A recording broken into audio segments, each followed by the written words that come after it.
Salut, c'est parti. Il est l'heure. Bonjour, bonjour. Salut tout le monde. Bonjour à tous.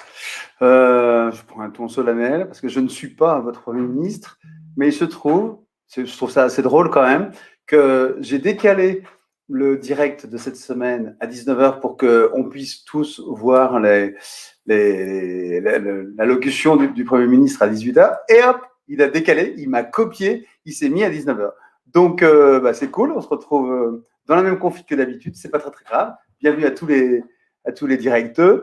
Et puis pour les autres, vous inquiétez pas, en direct, on pourra reparler de ça ensemble. Je vous souhaite la bienvenue. J'essaie une nouvelle formule un peu plus light, entre guillemets, parce que d'abord, je suis assez bavard, vous posez plein de questions, et ça nous fait une belle séquence hebdomadaire.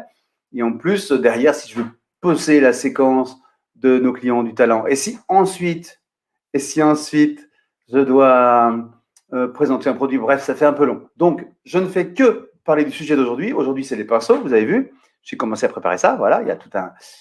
j'ai préparé mon matos, salut tout le monde. Et puis, je vais poster, je vous présente juste l'artiste du jour, Véro Masker. Et on a tourné hier un petit clip que je vais diffuser aussi sur les réseaux sociaux pour que vous puissiez partager, pour que je puisse partager son univers.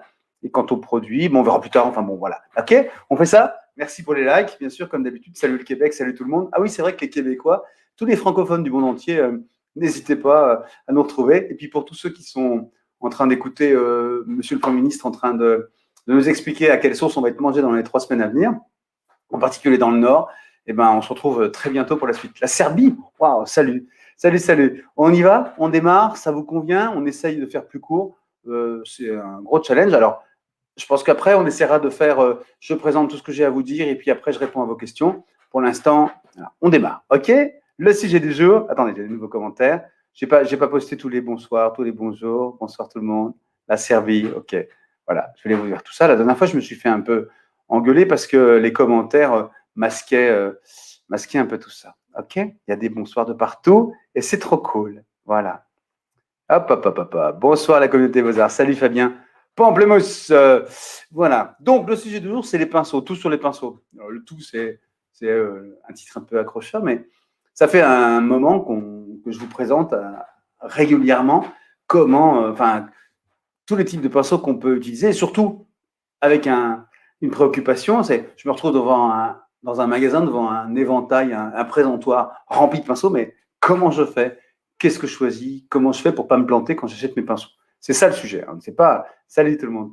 On n'a pas volonté ici de faire des sessions hyper techniques. C'est pas le sujet. C'est pas ma guideline. C'est pas mon chakra sur Terre là. Sur Terre, c'est la vulgarisation. C'est que vous trompiez pas. Vous ayez dans votre panier et surtout dans votre atelier après le matériel qui vous va bien pour ce que vous avez envie de faire. Ok? C'est comme ça qu'on bosse ensemble. D'accord? Ça marche? Voilà. J'y vais. J'essaie de moi regarder vos questions et on verra après. Je vous souhaite la bienvenue à tous et à toutes et à tous. Alors, dans le sujet, je vais faire un hop, je passe là-dessus. Non, ça marche pas. Bien sûr, ça marche pas parce que d'habitude ça marche, mais là ça marche pas. C'est génial. Tout était prévu pour que ça marche. Ah, c'est pas possible. J'ai pas ma deuxième caméra. Elle est un petit peu cassée. Qu'est-ce qui se passe? Est-ce que se passe-t-il quelque chose? Mais oui, c'est à cause de moi. Voilà. Ici, vous avez un gros plan sur tout ce que je vous ai préparé, tous les types de pinceaux, et puis une petite session sur le nettoyage des pinceaux, parce que c'est un sujet assez important. Alors, on va commencer par dégager tout ce qui concerne le nettoyage des pinceaux. J'espère que vous m'entendez, parce qu'en fait, je n'ai pas le contrôle sur ce qui se passe. Non, ça a l'air d'aller. OK. Salut l'Italie. Coucou l'Italie. Très bien. Voilà sur les pinceaux. On va parler de pas mal de choses sur les pinceaux. On va parler de la taille des pinceaux, la taille des manches. On va parler de la forme. On va parler de la nature du poil. Bien sûr, c'est super important.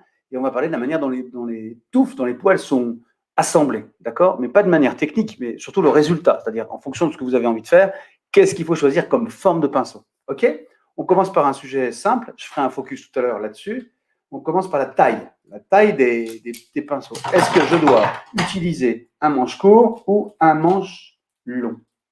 Ça dépend vraiment de votre usage. Regardez, je prends deux pinceaux à peu près similaires, avec un manche court et avec un manche long. D'accord? Vous voyez la différence? à peu près la touffe. Alors évidemment, celui-là est le plus important, mais ce n'est pas le sujet. Comment choisir manche long ou manche court? En fait, c'est assez simple. À quoi va vous servir un manche long? Ça va vous servir à prendre de la distance par rapport à votre travail, d'accord? Et éventuellement d'aller jusqu'au bout du manche pour aller peindre sur votre support. Eh bien, on ne fait pas ça à l'aquarelle, on ne fait pas ça avec des encres, on ne fait pas ça sur papier, on fait ça quand on travaille sur des grands formats, à l'acrylique ou à l'huile. OK? Donc, les manches longs sont à privilégier. Alors, encore une fois, ce que je vous annonce là, c'est des généralités. Après, vous faites ce que vous voulez. Mais les manches longs, vous les privilégiez pour le travail à l'acrylique ou à l'huile. Les manches courts vous permettent d'être plus près de votre travail, d'avoir des gestes précis, mais ça, on peut l'avoir dès le départ, et surtout de ne pas être encombré par la taille du manche. Et donc, les manches courts vont servir très facilement à tous les travaux qui se pratiquent sur, par exemple, du papier sur une table, les travaux de précision, l'aquarelle, la gouache, l'acrylique sur petit format, l'huile sur petit format. Qu'est-ce qu'il y a d'autre? Les travaux sur bois, les travaux sur technique mixte, tous les loisirs créatifs. Voilà, tout ça va nécessiter de la précision, du travail précis, très proche de votre œuvre, avec un format plutôt réduit, et donc vous allez privilégier les manches courts. Est-ce que c'est clair? Je vérifie qu'il n'y a pas trop de questions. Ça va? Pour l'instant, c'est bon? Ça va? Pour l'instant, vous êtes sage. OK?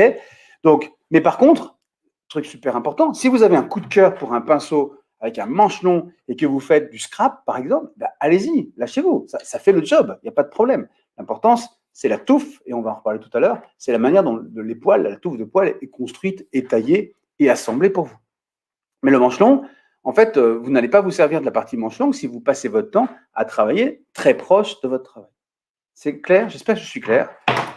Et de la même manière, ça va être difficile de prendre la distance pour voir de loin quel est le résultat de votre travail, parce que c'est pour ça qu'on fait des manches longs, d'accord? C'est pour travailler en s'éloignant de l'heure et en regardant, en commençant à regarder le résultat sans avoir le nez sur votre job, d'accord? Alors que ça, c'est pour être très, très précis. Encore une fois, c'est des généralités, vos coups de cœur. C'est clair? OK. Attends, Virginie, j'ai essayé de répondre aux questions après. J'essaie d'avoir un fil conducteur cette fois-ci et d'y répondre après. Quel pinceau pour faire des glacis sur acrylique? Justement, on va en parler. J'ai essayé de tout aborder et essayer de garder vos questions pour la fin quand j'aurais pas été clair, pas assez précis, ou quand j'aurais pas parlé d'un sujet qui vous préoccupe. On essaie de faire ça comme ça va concentrer le sujet. Alors, il y a mon topo d'abord, il y a mon exposé, entre guillemets, et après vos questions. OK? Alors, donc, on a juste parlé de la taille du manche. La taille du manche. OK? On passe à autre chose. Après la taille du manche, donc dans un magasin, je me mets à votre place. Vous arrivez là, vous dites, qu'est-ce que j'ai choisi comme pinceau? Il y a les petits pinceaux, il y a les grands pinceaux. Donc là, déjà, ça vous aide un peu. Après, quelle nature de poil? Qu'est-ce que je prends comme poil? Est-ce que je prends des poils synthétiques? Est-ce que je prends des poils naturels? Si je prends des poils naturels, de quelle nature? De quel animal? Quelle origine? Si je prends des poils synthétiques, de quel genre? Des mous, des durs, des longs, des fins, etc. OK? Alors pour faire ça, c'est pas toujours très, très simple de faire des petites boîtes, voilà. Mais pour simplifier, les poils synthétiques vont globalement faire le job dans pas mal de techniques. Et je vais reprendre à chaque fois que je vous en parle les différentes techniques, les unes après les autres. Les poils synthétiques, ça fonctionne pour l'acrylique, ça fait le travail parfaitement bien. On reparlera en détail du synthétique après. Ça marche pour la peinture à l'huile, d'accord? Ça marche pour les encres, ça marche pour l'aquarelle et ça marche pour, qu'est-ce qu'il y a d'autre? La gouache. Je fais une petite parenthèse pour les encres à l'aquarelle parce que les poils synthétiques ont beaucoup de mal, c'est du polyamide, ont beaucoup de difficultés à se gorger d'eau. La capacité de se gorger d'eau, on la réserve aux poils plutôt naturels. On a du mal à reproduire la structure de détail microscopique du poil qui fait qu'elle se gorge d'eau et qu'elle gonfle, comme nos cheveux. D'accord? Donc, les poils synthétiques peuvent être utilisés dans certains cas pour l'acrylique, pour la gouache et pour les encres. Mais quand vous avez besoin de réserve d'eau, ça va être plus compliqué à obtenir. D'accord? Donc, les poils synthétiques, du polyamide, marche pour toutes les techniques. Un conseil, conservez une seule technique par pinceau. Ne prenez pas le pinceau de votre vie, de votre rêve, de vos rêves, et ne l'utilisez pas pour toutes les techniques en le rinçant, en nettoyant chaque fois. Ça va lui faire très très mal. Donc, essayez d'avoir votre gamme de pinceaux pour l'acrylique, votre gamme de pinceaux par exemple pour l'aquarelle, même s'ils sont similaires. Quelques pinceaux en martre par exemple vont souffrir énormément si vous les faites passer de la peinture à l'huile à l'aquarelle. D'accord? Voilà, et sinon, après, vous pouvez utiliser. Donc, je reviens sur le sujet pinceaux en polyamide synthétique sont utilisables pour toutes les techniques. Après, à l'intérieur du synthétique, vous allez avoir plusieurs duretés. Les poils sont plus ou moins nerveux, plus ou moins durs, mous ou durs. Et quand ils sont très très mous, j'ai l'habitude de dire qu'ils sont mous du genou, c'est-à-dire qu'ils sont tout flasques comme ça. Alors, ça peut être intéressant, mais il faut le savoir. Premier critère pour choisir vos pinceaux, la couleur des poils de pinceau. Il y a une règle qui est communément adoptée par tous les fabricants, c'est que plus les poils sont clairs et plus les poils sont souples, mous, comme je dis, souples, et plus les poils sont foncés, plus ils sont raides et nerveux. Je vais montrer ça en détail. Mais alors, ça, là, on va y arriver. Je pense qu'on va y arriver comme ça. Voilà, regardez. Donc ici, vous avez des poils souples, très souples. Ici, des poils beaucoup plus nerveux, beaucoup plus résistants. D'accord? Ça, c'est la manière de les différencier. Dans l'usage, maintenant, les poils souples vont permettre d'avoir de la liberté, de la souplesse. C'est-à-dire que le geste que vous allez faire au pinceau va être un peu interprété par la souplesse. D'accord? Alors que les poils nerveux vont être très, très fidèles à votre geste. Ils vont vous permettre d'apporter beaucoup plus de précision. Mais qui dit précision dit dépose de la peinture, des pigments et du liant sur le support en étant fidèle au geste. Ça veut dire qu'on va aussi plus facilement voir le geste que vous avez imprimé. Alors que les poils souples vont être plus, dans le bon sens, les poils souples vont être plus capables d'étaler, d'estomper, de diluer un petit peu les pigments et la peinture sur le support. Okay, que ce soit sur papier d'ailleurs que sur toile. J'espère que c'est clair. Je vais vérifier qu'il n'y a pas trop d'interrogations. Oui, c'est vrai, Elisabeth, on en reparle tout à l'heure sur ces pinceaux-là. OK? Donc, je voulais vous dire que pour les pinceaux en polyamide, les pinceaux synthétiques, donc, déjà, premier indice dans un magasin, encore une fois, c'est un guide pour vous pour acheter vos pinceaux. Hein. Les couleurs claires, c'est mou, c'est souple, et les couleurs nerveuses, les poils foncés, c'est plus nerveux. OK? Et en fonction de ça, fidélité du geste, un peu plus de liberté avec le geste. Voilà, donc on a fait les manches, la taille du manche, on a fait polyamide ou poil naturel. On va bien sûr détailler beaucoup plus les poils naturels. Dans le polyamide, on a vu les poils clairs et les poils foncés. Je parlerai tout à l'heure, bien sûr, de la taille, de la forme de la touffe. Bien sûr que c'est super important, les bisseaux et les aplats. Je vais en parler tout de suite. Avant ça, je reprends ma respiration. Tout va bien pour tout le monde. Je voudrais vous parler des poils naturels. Et donc, j'ai pris des échantillons, mais je ne les retrouve pas. Si, ils sont là. Des échantillons de tous ces poils, de tous ces pinceaux. Le plus noble, le plus riche, le plus extraordinaire, c'est le pinceau en martre, le poil de martre. Le poil de martre est ici. Non, pardon, il est là. Le poil de martre est là. Il a cette couleur un petit peu dorée, sublime. Je vais essayer de changer de caméra pour vous la montrer. Ouais, c'est pas agile. Hein. Voilà, ici. Voilà un poil de martre. Assez reconnaissable. C'est une couleur châtain, en fait. Voilà. C'est quasiment des poils châtains. Et c'est superbe. C'est la fusion entre la nervosité, enfin, la résistance à la pression et au portage, entre guillemets, du pigment et des liants, et puis la souplesse. Donc, on travaille, tous nos fabricants travaillent pour essayer de la répliquer, la reproduire au maximum, mais c'est assez inégalé. Et en plus, il y a une belle capacité d'absorption du pigment et du liant, et donc pas mal de réserves. Ça s'utilise à l'huile, bien sûr, avec des manches longues ou des manches courtes. Je reviens sur mon premier sujet. Ça peut s'utiliser à l'acrylique, mais moi, je vois pas l'intérêt d'utiliser de la martre à l'acrylique, sauf vraiment pour des travaux assez fins, travaux de précision. Mais bon, je pense que c'est moins courant.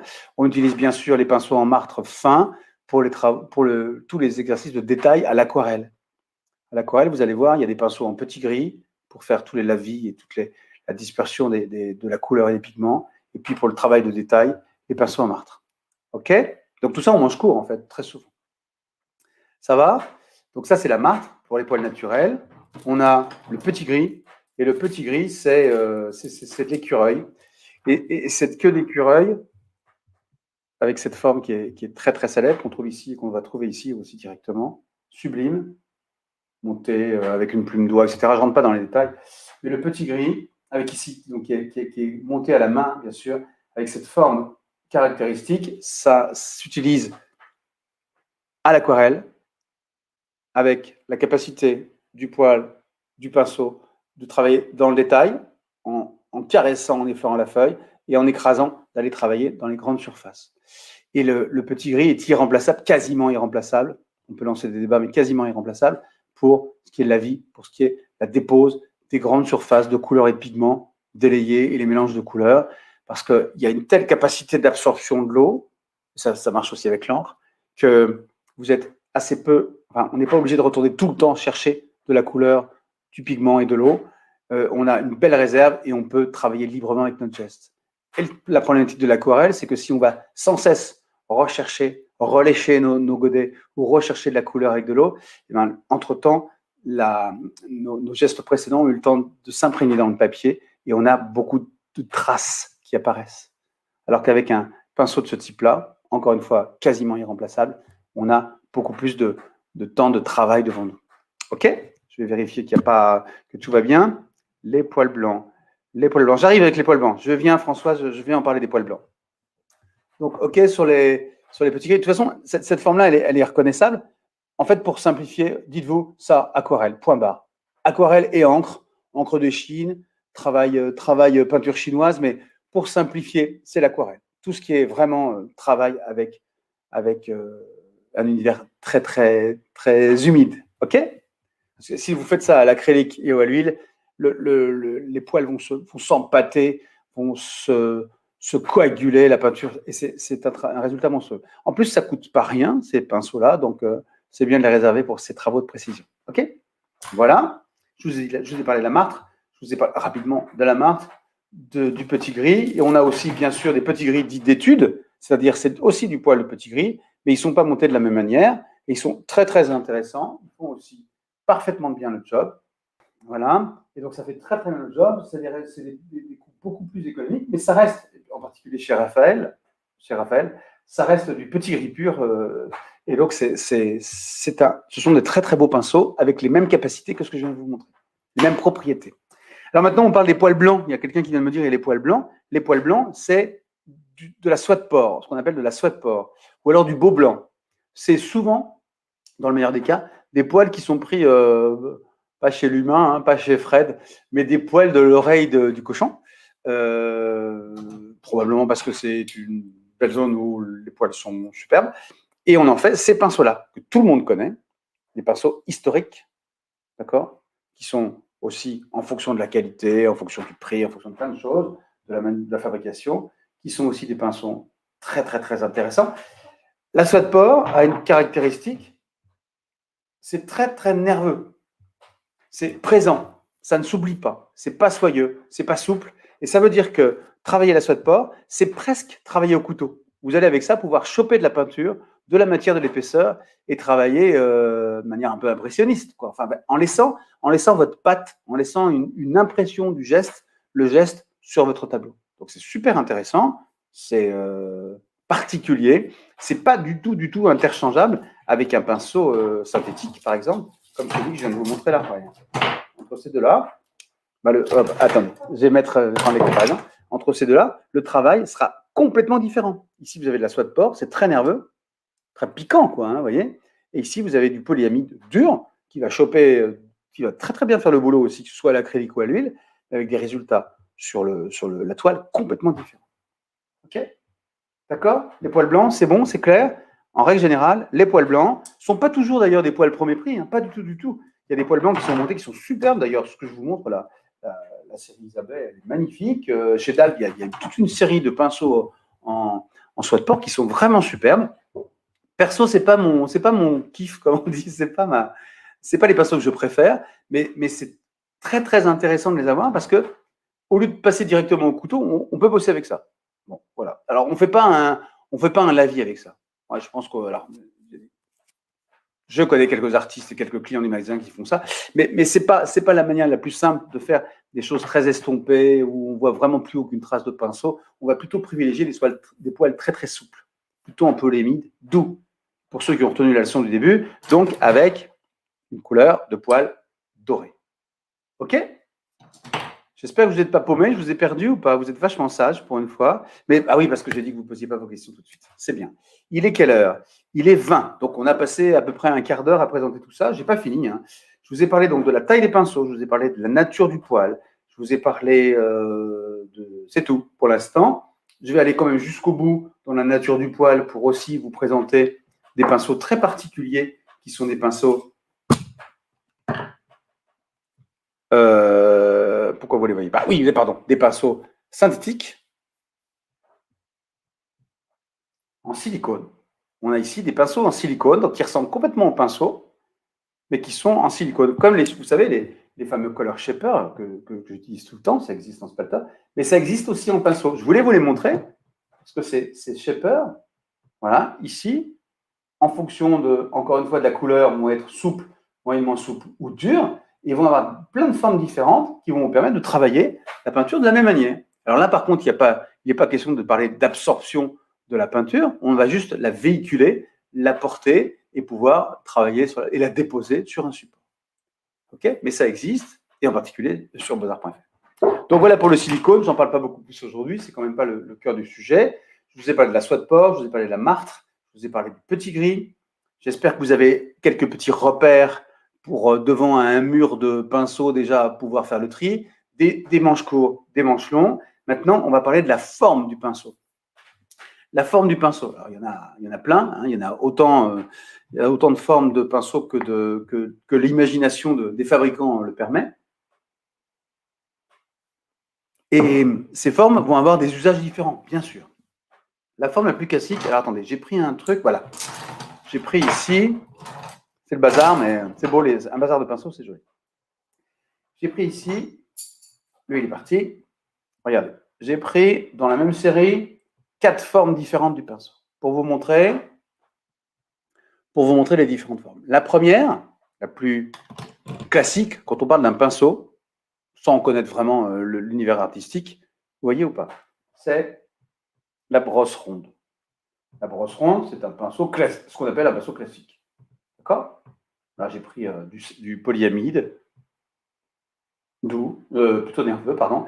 Et cette brosse ronde, elle est ronde, c'est-à-dire qu'elle est, quand on la regarde et quand on tourne le pinceau, on a la touffe de poils qui est répartie uniformément autour de la virole. La virole, c'est le petit bout métallique qui emprisonne, qui fige la touffe de poils qui est collée sur le manche en bois. D'accord? Et cette brosse ronde va vous permettre plein de choses. Hein. On peut ne peindre qu'avec les brosses rondes. En effleurant le support du détail, en écrasant, je vais essayer de le faire devant le zoom, en effleurant le support du détail, en écrasant de l'épaisseur. Vous voyez, on peut aller très loin avec une brosse ronde. On peut faire ce qu'on veut avec ça. Donc, avec une gamme de brosses rondes de différentes tailles, ça suffit, ça peut faire tout le job. Vous pouvez peindre uniquement avec ça. OK?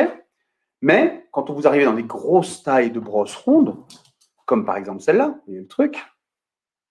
Je ne sais pas si vous voyez. Si vous voyez, ah, ça commence à être un gros pinceau. Et ben, pour pouvoir l'utiliser, on va choper beaucoup de peinture. Parce que la touffe de poil est importante. Et des fois, c'est dommage d'attraper beaucoup de peinture parce qu'elle va sécher, on va en perdre, enfin, on va être obligé de nettoyer quand on change de couleur. Voilà. Donc, c'est intéressant d'avoir d'autres formes de pinceaux qui vont permettre d'optimiser les gestes. Les autres formes de pinceaux, c'est quoi? La première que je veux vous présenter, c'est la brosse plate. Ce qu'on appelle une brosse plate, c'est toujours une brosse. Donc, c'était une brosse ronde tout à l'heure. Maintenant, on a une brosse qui est comme ça et hop, elle est plate. C'est-à-dire qu'elle a été montée pour avoir sur le côté très peu de poils, mais sur une largeur importante. Et ça va vous permettre, bien sûr, de faire des aplats. Quasiment le même travail que la brosse ronde, mais cette fois-ci avec moins de dispersion, enfin on attrape moins de couleurs et on dirige beaucoup plus la peinture. Vous voyez? Alors que la brosse ronde va tout attraper. Et en fait, on peut faire quasiment la même chose avec les deux, sauf le détail, bien sûr. Mais ici, on va attraper moins de peinture. Et la caractéristique d'une brosse dans les beaux-arts, c'est qu'elle est fine, elle est étroite, justement pour choper juste la peinture qu'il faut pour pouvoir l'appliquer sur la largeur qu'on a définie. Vous voyez le truc? Mais nous, chez nous, enfin, chez tous les distributeurs de matériel, ici, c'est fin parce que le but, c'est pas d'attraper plein de peinture, c'est de l'attraper uniformément sur une largeur pour pouvoir l'appliquer. D'accord? Et les brosses plates, comme celle-là, vont pouvoir faire donc des aplats, et puis sur le côté, vous allez pouvoir faire des traits. Vous allez pouvoir tracer des lignes avec cette brosse. C'est quand même intéressant. Mais j'ai encore mieux pour tracer les lignes, je vais vous montrer tout de suite. Voilà donc ce qu'on appelle une brosse plate. Donc je reprends au fur et à mesure parce que c'est la brosse ronde, la brosse plate. Voilà, voilà. Troisième type de pinceau, je vais rester avec les plus simples, hein, bien sûr. Les brosses dites usées bombées. Usées bombées, c'est quoi? Regardez, ça a la même forme, c'est comme une brosse plate, c'est fin, et puis ça a une forme ovale en haut. Pourquoi on dit usée bombée? Parce qu'en fait, historiquement, quand on utilisait beaucoup notre pinceau préféré, là, une brosse plate par exemple, pendant des heures et des heures et des heures, elle s'use la brosse. Et à force de l'utiliser sur les côtés, de peindre, etc., et ben les pinceaux, les poils s'usaient. Et en finale, un vieux pinceau, en finale, arrivait, donc celui-là à l'origine, devenait cette forme-là, usé bombé, vous voyez. Et donc, et c'était super agréable. On a tous des vieux pinceaux qu'on adore parce qu'on les connaît et parce qu'en finale, à la fin, avec cette forme-là, on a beaucoup moins de. Le geste est encore plus doux. Le dépôt de la peinture est plus doux. On peut faire des mélanges de couleurs, des fondus et des glacis de manière beaucoup plus agréable, sans ces petites arêtes sur le côté. Et donc, les fabricants se sont dit, on va faire directement des pinceaux usés. Et donc, on va leur donner cette forme-là et on va appeler ça des pinceaux usés bombés. L'autre appellation, merci Delicious Campbell, bien sûr, c'est la langue de chat. Ça doit avoir la forme d'une langue de chat, ce truc. Ça fait penser à une langue de chat.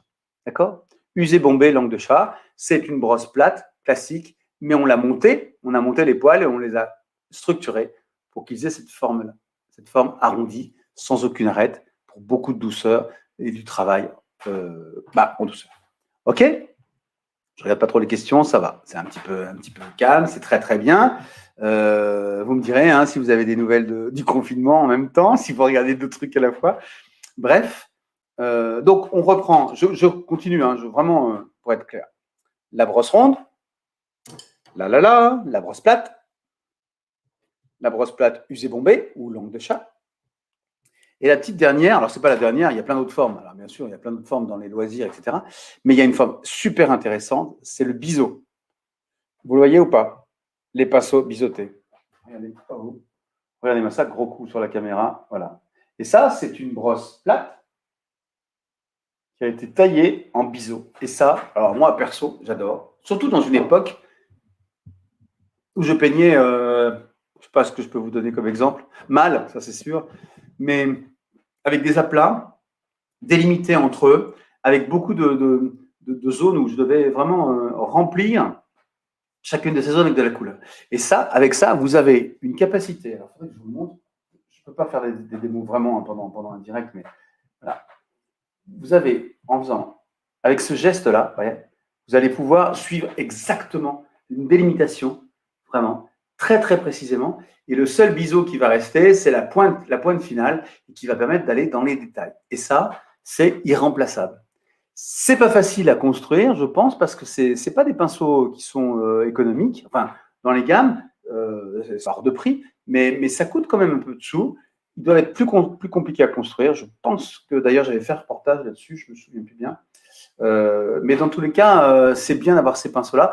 Alors, pour ce type de pinceaux biseautés, je vous propose de privilégier les pinceaux avec des poils synthétiques nerveux.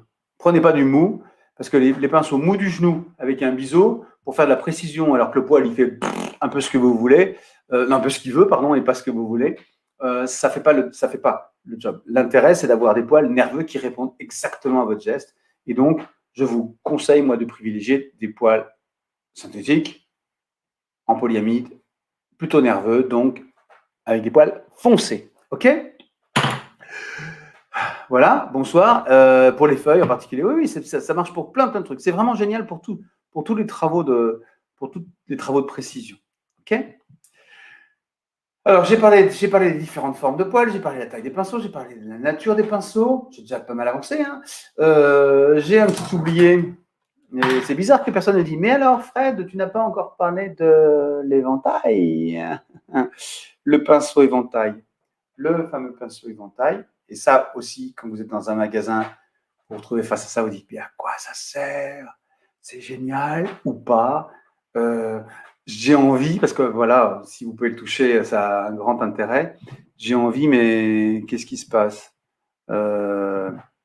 Qu'est-ce que je vais. Comment s'en servir? Ces pinceaux-là, ces pinceaux éventail, sont aussi pas très très simples à monter. Hein. Ils sont construits, vous imaginez, très très souvent manuellement pour avoir une répartition linéaire, standard des poils en forme d'éventail. Et ça va vous permettre plein de choses avec le pinceau éventail. Et d'ailleurs, j'ai tourné pas mal de vidéos avec Amandine Gilles là-dessus.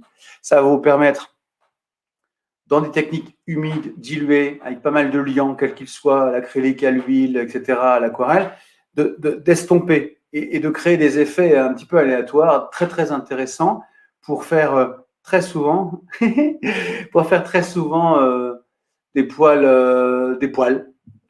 là, des poils, des cheveux, des feuillages, etc. Et ça va vous permettre de faire ces effets-là parce que la peinture va se coaguler un peu, va coaguler les poils les uns par rapport aux autres de manière un peu aléatoire et vos gestes vont permettre de faire ces effets un peu aléatoires. C'est difficile de faire avec un pinceau fin. Voilà, sinon, on va dire ah, il a fait des petits traits, ça se voit. Alors qu'avec ça, ça permet de le faire plus naturellement.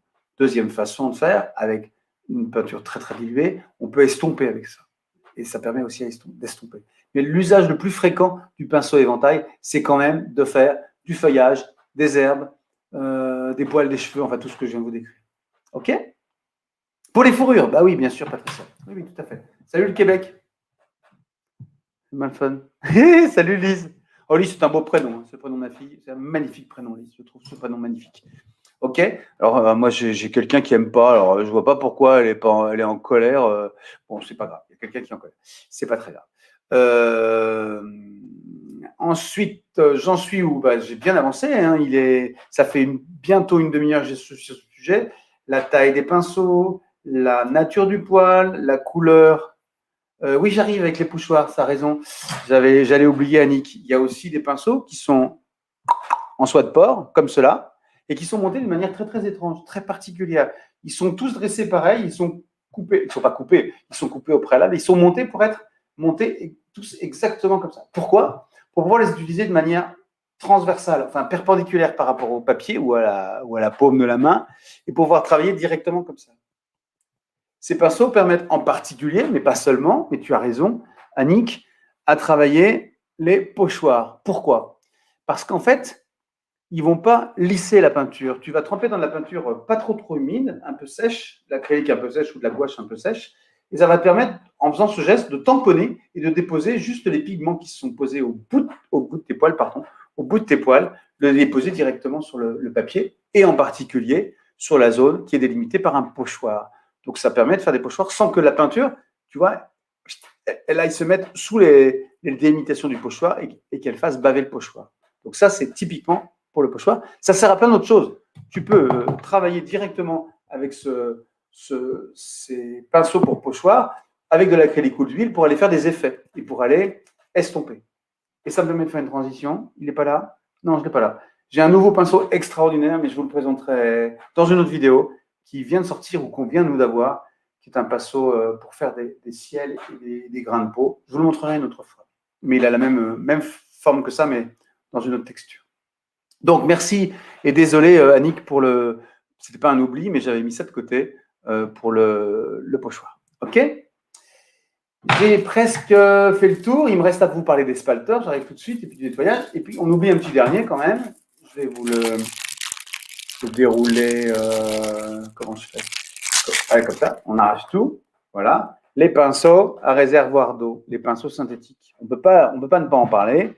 Ils sont en train d'envahir, je ne sais pas s'ils envahissent le marché, mais ils sont vraiment présents. C'est des pinceaux qui ont à la place du manche, un réservoir. Un réservoir qu'on va remplir de flotte. D'accord? Vous remplissez ça d'eau, vous refermez, vous voyez? Hop. Et après, vous avez directement en pressant, vous allez avoir une dépôt de l'eau dans les pigments. Donc, vous avez juste à aller choper vos pigments, en particulier de l'aquarelle, bien sûr, mais ça marche avec plein d'autres choses. Et vous allez pouvoir peindre sans plus aucun problème de réservoir d'eau, etc. Alors, pour les carnets de voyage de l'aquarelle, c'est magique. Évidemment, on est très, très loin. Très, très loin, très, très loin. Comment je fais pour. On est très, très loin de la qualité, de la marque ou du petit gris, mais ce n'est pas le sujet, puisqu'en fait, ici, il n'y a plus besoin d'avoir de la réserve d'eau dans le poêle, puisqu'elle est ici, la réserve d'eau. Donc, en fait, rien qu'en appuyant régulièrement, vous allez pouvoir continuer votre geste. C'est magique, ça vaut le coup. Il y en a plein sur beauxarts.fr, dans plusieurs épaisseurs de touffes de poêle et puis plusieurs marques. Voilà, vous pouvez donc les remplir d'eau pour travailler à l'aquarelle, pardon, j'hésitais, et les remplir d'encre, colorée dès le départ, Colorex, d'autres, Écoline ou alors Sennelier, pour pouvoir travailler directement avec de l'encre colorée. C'est un beau petit bijou, c'est vachement intéressant à utiliser. Ok? Ça va?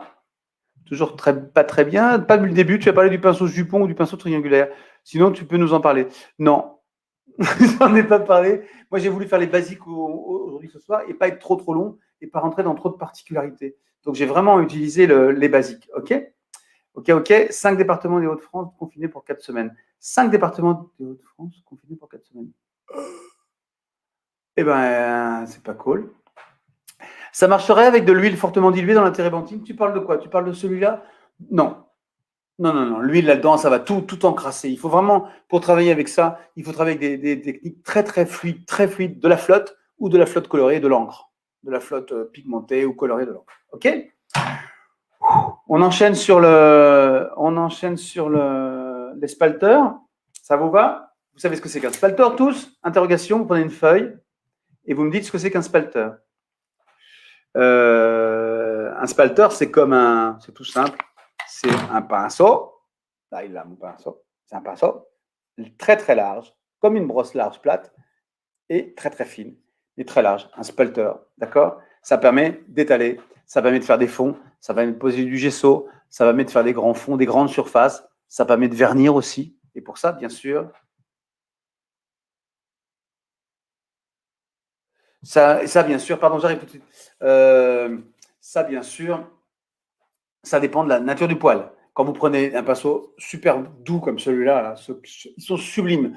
On a envie de leur faire des câlins comme si c'était des animaux. C'est synthétique. Hein. C'est très beau. En plus, ils sont très souples et ils ont une pointe un peu nerveuse pour résister. Pour vernir, ça, c'est une tuerie. Mais si vous utilisez des pinceaux comme ça, vous les gardez précieusement, vous les nettoyez. On en parle une autre fois, je pense, parce que là, il est tard. Ça, c'est super.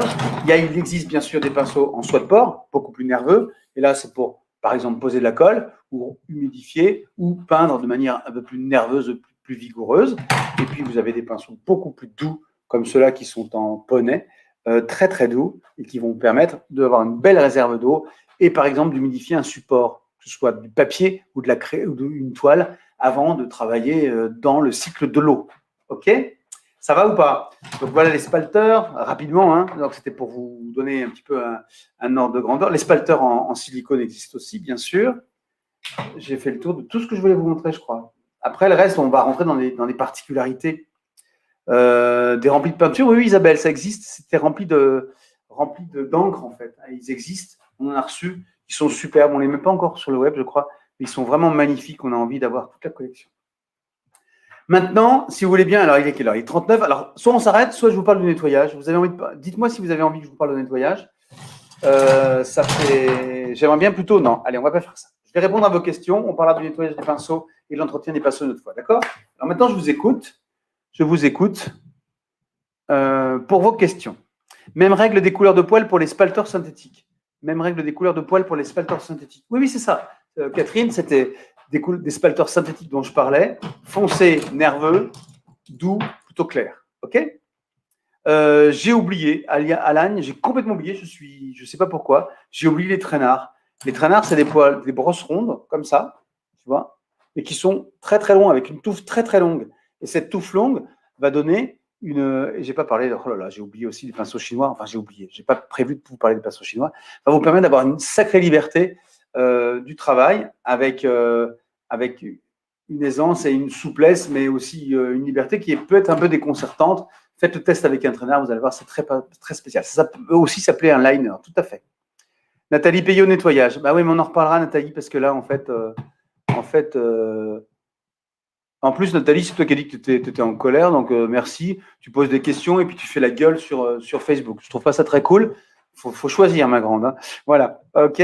Ensuite, Anne, Lucas, pour le confinement, toute l'Île-de-France et le département des Hauts-de-France. Bah ouais, c'est pas cool. Que vaut la mangouste comparée à la martre? Alors, la mangouste, je pense que c'est plus possible. On n'a plus le droit de vendre de la mangouste. Par rapport à la martre, moi, je la privilégie quand je faisais de la mangouste ou du kévrin. Je la privilégiais pour la peinture à l'huile. Elle est plus capable de s'engorger, entre guillemets, de peinture à l'huile que la martre, que moi, je préfère réserver à l'huile vraiment très, très fine. Et puis, surtout, par exemple, du détail sur l'aquarelle. Voilà, mais c'est très personnel. Hein. Mais c'est pas que vous. Hein. Tu sais, en fait, pour les pinceaux, je ne vous l'ai pas dit, mais il faut vraiment que vous testiez. Quoi. Achetez pas un pinceau de chaque, mais vous allez vous faire vous-même votre philosophie. Moi, je ne voulais pas vous dire quels sont les bons pinceaux. Je voulais vous dire comment choisir des pinceaux en fonction de ce que vous avez envie de faire et de la qualité. OK ? Lesquels pour les glacis? Alors, pour les glacis, Virginie, un glacis, c'est une technique de superposition de couches très, très fines, successives, et transparentes. Et pour ça, il ne faut pas qu'il y ait de traces. Donc, tu vas utiliser plutôt… Alors, tu peux utiliser des… comment? Oh, ça y est, je perds ma voix. Des pinceaux éventail, mais très très doux, plutôt en polyamide doux, ou alors des brosses larges en polyamide doux. Ça marche aussi bien pour les glacis. On peut aussi classiquement, parce qu'on peut aussi travailler classique, hein, les artistes classiques, ils n'utilisent pas grand-chose, hein, ils utilisent toujours de la brosse ronde. Et avec de la brosse ronde, très souple, tu vas pouvoir faire ton glacis. Et là, ça va être une question de doigté et de geste pour pouvoir, au fur et à mesure, poser ta peinture et effacer les traces que tu viens de poser en les croisant, en les effaçant, en les croisant, en les effaçant, avec des couches très très fines de peinture avec lesquelles tu ajoutes très souvent un médium pour glacis qui va aider la peinture à être souple et un peu mielleuse et à s'étaler facilement. OK? Quel pinceau utiliser pour tracer un trait fin et précis? Eh bien, écoute, moi, je prends un trait fin et précis. Tu prends une brosse ronde, polyamide foncé, avec un numéro petit pour avoir quelques poils. Et avec ça, tu vas pouvoir tracer tes traits de manière très précise.